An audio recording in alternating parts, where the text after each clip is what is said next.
Alors, la presse de ce lundi matin, Patrice. Bonjour Laurent, bonjour à tous. Eh bien, à la guerre, c'est celui qui doute qui est perdu. Appliquée à un conflit social comme celui de la SNCF, la maxime du maréchal Foch est d'une parfaite actualité. Certes, on ne parle pas de guerre, mais de grève, de même qu'il n'y a pas d'ennemis, mais des adversaires. Cependant, nous sommes bien en présence de deux camps qui s'affrontent et l'on commence à percevoir nettement lequel des deux se met à douter. C'est celui des opposants à la réforme. Ainsi commence l'édito de l'opinion ce matin. Alors tous ceux qui n'en peuvent plus de la grève en apprécieront sans doute le contenu, même si ce n'est pas tout à fait la même ritournelle que nous sert l'humanité.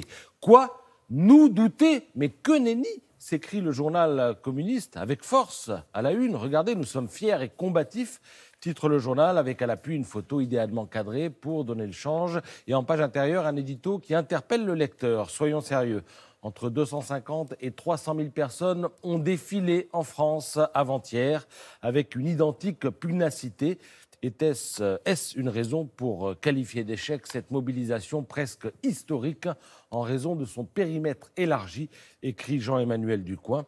Alors périmètre élargi, ça veut dire que 60 organisations politiques, syndicales, associatives avaient appelé à manifester. Seulement voilà, les chiffres de la police, les chiffres des organisateurs, tout ça, tout le monde s'en contrefiche désormais, puisqu'un collectif des médias fait ses propres comptes. Et samedi, à Paris, il y avait, on va dire, 30 000 personnes dans la rue, et 30 000 personnes, quoi qu'on en pense, ça ne fait pas une marée humaine. C'était, depuis un an, la 12e mobilisation supposée massive, écrasante, annonciatrice d'un lendemain qui chante.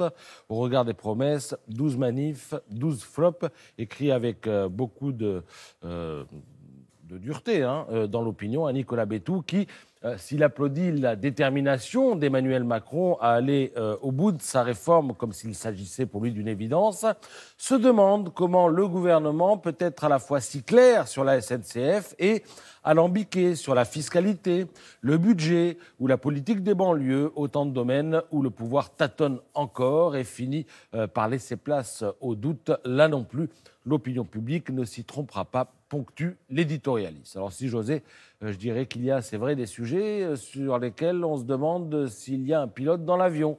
Quoi qu'il y ait des engins capables de fonctionner sans pilote, Laurent. Regardez, embarquement immédiat. Votre voiture autonome est avancée. Le Figaro nous informe que Renault, PSA, Valeo investissent des fortunes dans la voiture sans conducteur d'ici 2035. Eh bien, un quart des véhicules neufs vendus seront autonomes, prédit même Carlos Ghosn. Alors évidemment, les assureurs suivent la chose de près. Pour eux, les textes qui régissent le fonctionnement de l'assurance automobile sont adaptés à cette nouveauté. Mais ils exigent, en cas d'accident à l'avenir, d'avoir accès aux boîtes noires de ces engins, un accès gratuit, fluide et sans le consentement du conducteur, disent-ils, le conducteur étant bien sûr le propriétaire de la voiture. Alors, pour terminer, deux offres d'emploi, Laurent. Si vous voulez être maire de Paris, sachez que la République en marche, cherche son candidat et qu'elle ne l'a pas trouvé. Ça, c'est la une de Libération. Et puis, si vous êtes italien, postulez pour le job de Premier ministre, parce que celui qui était pressenti par les populistes qui ont gagné les dernières élections a jeté l'éponge, c'est-à-dire dans le Parisien, notamment ce matin.